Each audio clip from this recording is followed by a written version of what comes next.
Altura agora para a rubrica A Última Fronteira. Está connosco Miguel Gonçalves, coordenador nacional da Sociedade Planetária. Bom dia, Miguel. Bom dia, Cristiana. E a viagem desta semana começa com notícias extraplanetárias e exogalácticas. Quem diria? Vamos falar de, mais uma vez, exoplanetas e, se calhar, vagabundos extragalácticos. Vamos então começar por aqueles que estão na nossa galáxia e vamos até ao sistema planetário TRAPPIST, que foi anunciado há pouco mais de 2 anos, a descoberta de um sistema planetário a 40 anos-luz de distância, portanto aqui mais ou menos no nosso bairro, e constituído por 7 planetas, e criou muita sensação na altura, porque eram 7 planetas, ainda são, felizmente, 7 planetas que podiam parecer, de certa forma, muito semelhantes ao nosso próprio planeta Terra, a alguns planetas do nosso próprio sistema solar, e quem sabe até ter água na sua superfície. E como podes imaginar, sempre que se fala em água e em planetas extrasolares, a curiosidade aumenta.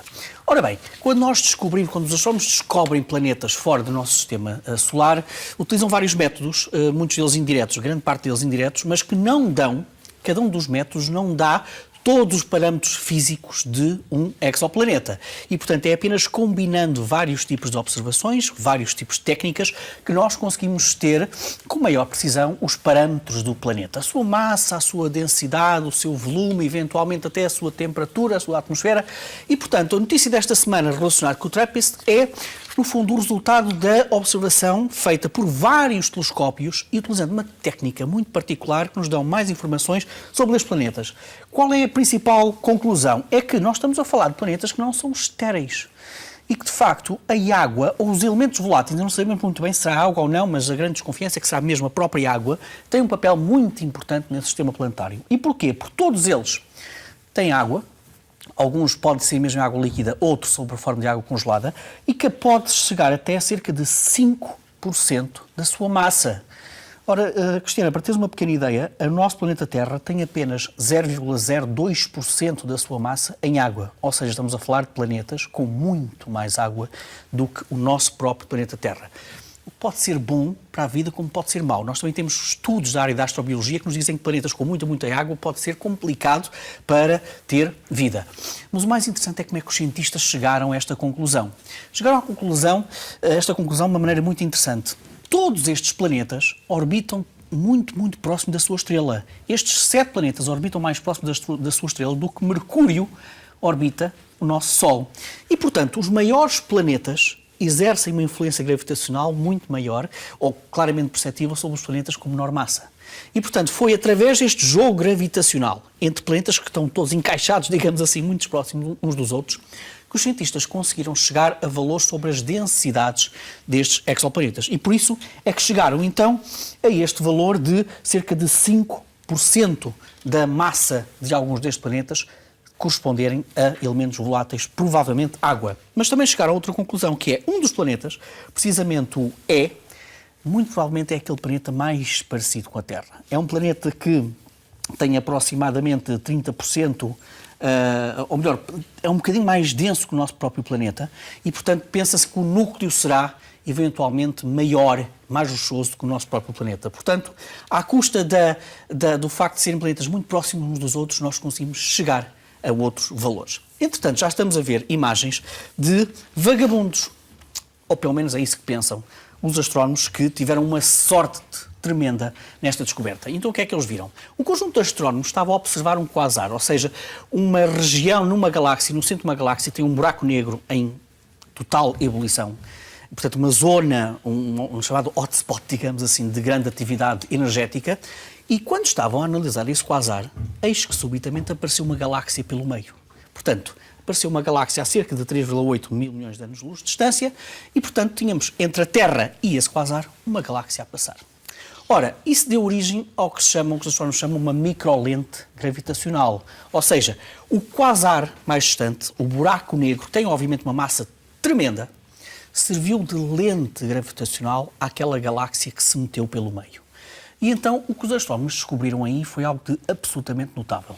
Então temos essa galáxia do meio ampliada e descobriram então aquilo que parecem ser, ainda não há confirmação, mas parece claramente ser, cerca de 2.000 pontos que andavam precisamente ali não se sabe muito bem o que é que andavam a fazer ali naquela galáxia. O que diz este estudo é que aqueles 2.000 pontos que foram encontrados naquela galáxia correspondem muito provavelmente a planetas vagabundos. Ou seja, nós temos a plena noção que na nossa própria galáxia teremos eventualmente bilhões de planetas vagabundos. Ou seja, planetas que foram injetados, sabe-se lá porquê, dos seus sistemas planetários, da sua estrela que giravam e que andam a flutuar autenticamente pela galáxia. E o que estes cientistas agora descobriram foi que naquela galáxia, que foi ampliada devido à lente gravitacional, eles encontraram cerca de 2.000 planetas errantes, planetas vagabundos, naquela galáxia.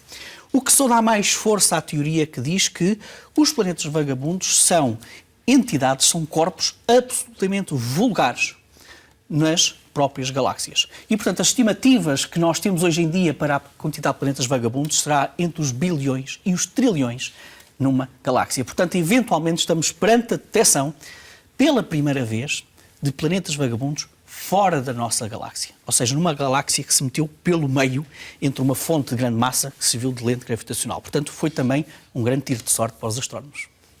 Miguel, e agora vamos perceber que tipo de contributo pode dar a Estação Espacial Internacional na esterilização aqui na Terra. Ambulâncias, por exemplo. Vamos falar de ambulâncias na Terra e o contributo da Estação Espacial Internacional. Mas antes disto, vamos falar do oxigênio. O oxigênio que nós estamos a respirar precisamente neste momento, neste estúdio, é constituído por 2 átomos de oxigênio. Estão juntinhos. E ainda bem que estão juntinhos, porque se só fosse apenas um átomo de oxigênio, chamado oxigênio atómico, o oxigênio atómico precisa desesperadamente de se aliar a alguém, precisa de reagir com alguém. Dito de outra maneira, um átomo de oxigênio tem uma grande tendência para se juntar a outros átomos. Isso é particularmente preocupante, porque o oxigênio atómico não nos serve nada para nós. Mas quando nós encontramos muito esse oxigênio atómico lá em cima, nas camadas mais elevadas da nossa atmosfera.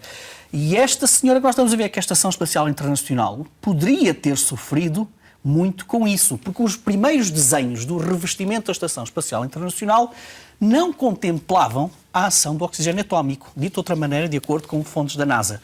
Se fosse o revestimento original, a Estação Espacial Internacional apenas conseguiria aguentar uma órbita e meia, digamos assim, porque o oxigênio atómico é altamente corrosivo, digamos assim, para a estação. Foi então que a NASA avançou com um outro tipo de revestimento, o dióxido de sílico, que é basicamente vidro depositado em vapor, em que o oxigênio já está ligado. Portanto, ele não vai reagir com ninguém. E esse revestimento foi fundamental para isso. Onde é que entram as ambulâncias? Olha, entram através de um senhor chamado Jason Thompson, nos Estados Unidos, que trabalha como paramédico há mais de 20 anos. E para ele houve sempre uma grande preocupação. É este senhor do lado direito desta imagem.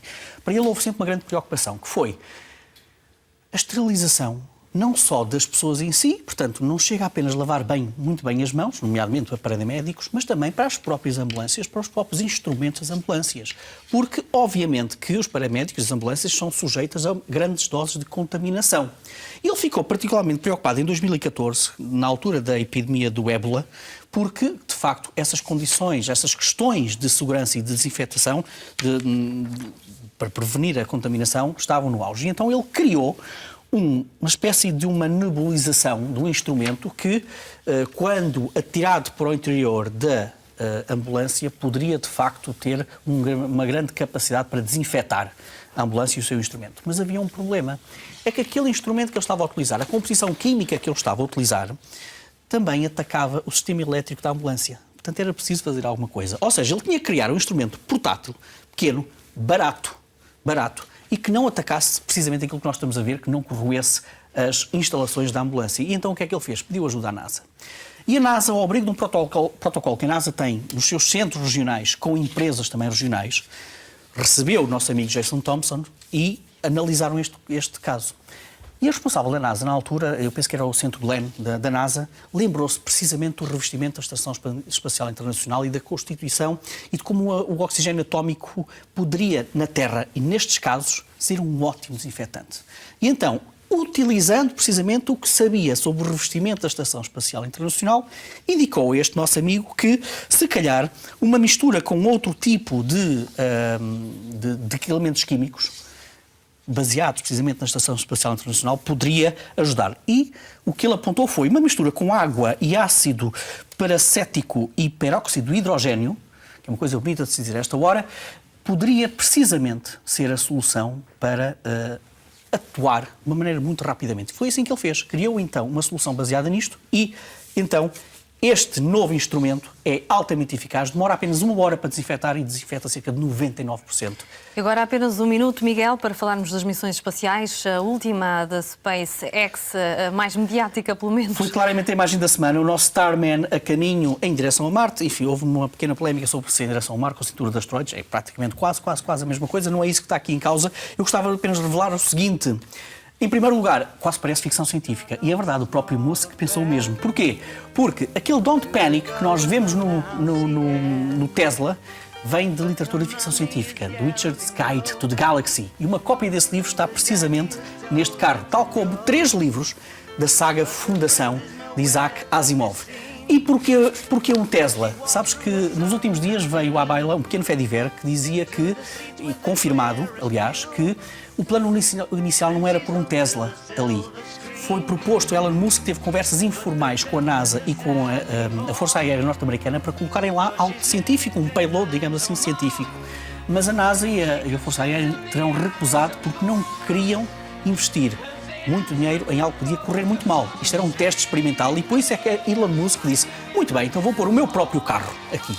E por último, as imagens finais que eu vou pedir à nossa regi para colocar, isso sim é a parte mais importante, é que esta demonstração reuniu milhares e milhares de pessoas no Cabo Canaveral e a emissão online teve mais de 1 milhão de Miguel, visitantes. estamos a ver essas imagens, podemos ficar um para apoio outra popular. altura, é mesmo.